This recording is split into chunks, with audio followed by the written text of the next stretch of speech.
To Game 7, this series has been stellar. It's win or go home. Denver just outworking the hustle plays. They can't miss.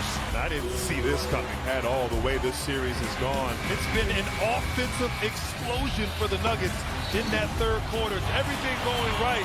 Denver dominates Game 7, and it's on to the second round for the Nuggets.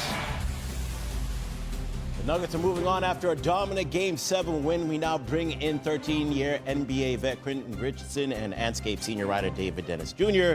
in the Sports Center. David, let's start with you because, brother, I know you're itching to lay into these Clippers, okay? I know you got a lot to say, so how bad was this collapse? Look, I know it's the first round, but this is one of the most consequential and embarrassing collapses any franchise has experienced in the playoffs ever. Think about the money that this franchise has set on fire during this Kawhi Leonard era in the Clippers, waiting for a moment when he can be healthy and you can make a playoff run, and you're finally there, and you lay an egg like this. Playoff Jimmy Harden shows up in Game 7, 7 points, who has now had 14 points and average since 2020 in Game 7, below 30% all those games. Kawhi Leonard, you sat out half the season, so you could show up in a Game 7 like this, and you do not show up and you fold like this in this moment, and to cap it all off, you get to spend the next few weeks watching the OKC Thunder turn those assets that you gave them into a possible championship run, to a possible dynasty. Q, look, I slept like a baby last night, but if I'm a Clippers fan, I don't know how you sleeping well for a very long time after what you saw last night and what you're about to see for the next few weeks. Hey, listen, I'm not going to sugarcoat it, Dave. Double D, it was bad. It was bad. I was sitting there like, not like this. Like, at least let's fight. Let's be competitive. Let's do something. But, I mean, before everybody start piling on the James Harden stuff, man, let me just say this, because I watched, and I felt like he was playing the James Harden game. You're not aggressive. You're not terrible if you have 13 assists. I felt like he came out and he was trying to set the table, like get everybody else going, and like knowing that I got the ball, I could get my game off whenever.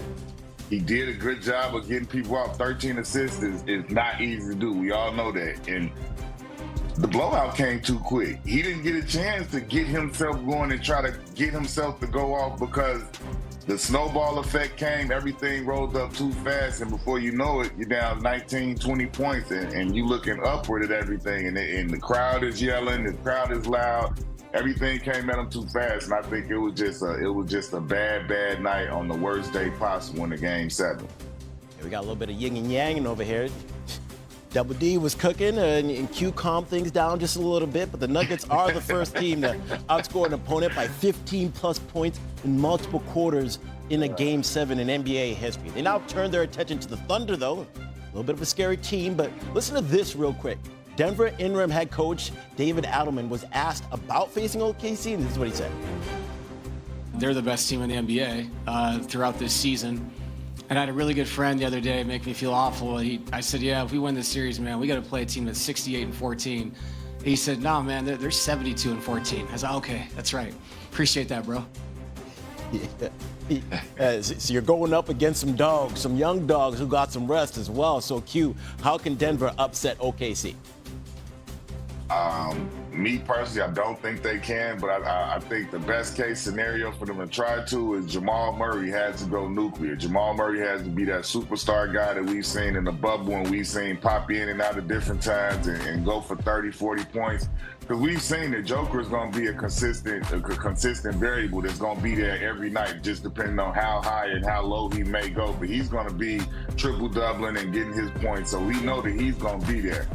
If they can get the superstar Jamal Murray, and you still couple that with the defense and the complementary players, the Aaron Gordons and the Christian Browns playing well, that's the best chance they got at OKC. Yeah, man, you turning me into a negative person this morning. I don't think the Nuggets really got a shot either. But we're gonna figure out a way to find a little hope here, and that hope lies in Jokic. And look at the last time that these two teams played. Jokic had 35, 18, and 8. The Nuggets hit 18 threes. They shot 56%, and a lot of that was the fact that Jokic was unstoppable. He dominated against those bigs, and you're going to have him do that and put up a little bit of cushion when he's on the court, because we know that those non-Jokic minutes have been a disaster for the Nuggets during the regular season. They're going to be especially trying against this deep OKC team. So when he is on the court, he has to be the best player on the court by far for the Nuggets to have a shot. Yeah, that series starts Monday. OKC is currently favored to win that series at minus 900. Sheesh. Appreciate it, fellas. 3 MVPs. You know, you brought up a lot of stats. He's number one in a bunch of different categories, right? Now you plug in a guy like David Adelman. How does he adjust on the fly? Like, how does he adjust? Does it really matter? Game to game? I think it does. I think it does, because now you have to actually prepare. How are you preparing for James Harden and Kawhi Leonard? Well, only thing I'm saying is I don't think Denver has the personnel. I don't think it's about coaching. I don't think they have the personnel, the depth of what I'm talking about. You start 5 and you start 5 if they're healthy enough to be there. That's different. But I don't think they have the depth on a personnel level to compete with the Los Angeles Clippers if Kawhi Leonard and James Harden's in. And let's not forget Norman Powell, because you talk about a brother that I love. I mean, I love that brother. I've always felt he was underrated. This brother, this year. And then let's also not forget the addition of Jeff Van Gundy, how their defense has been tight all year long. So we know the greatness of Ty Lue as a coach in terms of his in-game adjustments and what I mean. Ty Lue is special, no question. I'm not. But when you add Jeff Van Gundy to the mix, you got 2 head coaches there. Jeff Van Gundy is a damn head coach in this league. We all know what he brings to the table. His basketball acumen is not to be challenged, okay? And it's not an accident that they were a top-rated defensive team.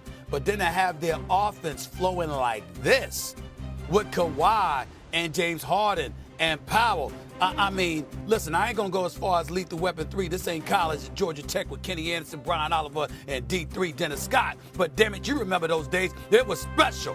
And when I'm looking at James Harden with Powell, with Kawhi, it has given me cause to pause. I'm just and happy to look that at the we're on Los the Angeles same page. I'm just happy Yeah, we're on the same look, page. man. You was looking at me crazy. Matter of fact, you had social media looking at me crazy. I was. Man. That's Everybody right. looking I at was. me crazy, and now they on my side. We gonna see. Who got the last laugh? We gonna see. Hold on, whoa. It's not the last laugh, Molly. I mean, this Kawhi Leonard has missed At the moment. the last At the 19 moment. playoff games. Let's see if the durability is going to be maintained. Different load. He got James Okay. Harden. I understand. All right, he got Norman Powell, which you just Man, that brother can get hurt going to the bathroom. He don't You have can't to do that. carry as Don't much worry, now. Stephen A. He don't We'll have be to He can carry get hurt Very going to the closely. bathroom. Come on, Marcus. He can get hurt going to the He ain't bathroom. hurt You right know now, that. Steve. It's He's up not. right now. He's It's not. up, and He's they playing definitely not well, hurt and right they now. my favorite. It's a new He looks day. It's great. a new year. That damn Kawhi Leonard looks special right now. He's looking it's special time right to now. It's time to put some respect in his name, baby. I can't. Well. Let me tell you this. I'm never gonna go for anybody accusing me of disrespecting his name, because the brother can ball. My issue was his availability, not what he did when he was available. We all know what the brother can do. But having said that, to miss the first 34 games of the season, to come out and play since March, over the last 21 games. The Clippers are 18-3, with the number 1 offense in basketball when Kawhi Leonard is on the basketball court. And then the brothers averaging 25.7 on 52% shooting, 43% from three-point range, and just balling. I mean, I'm looking at him last night, making steals, going the length of the court, jumping. I'm like this. He dunked. He came down like, is he hurt? Is he going to be all right? You know what I'm saying? So I'm just looking at him, and I'm like, he running that back down on the court. He looked pretty damn good.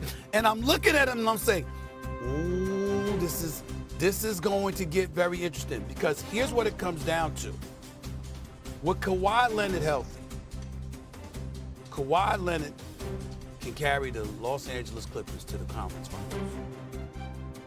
He can do that. We can't dismiss. Listen, they can talk Zubac all they want to. He's about to. I appreciate what we've been seeing from him.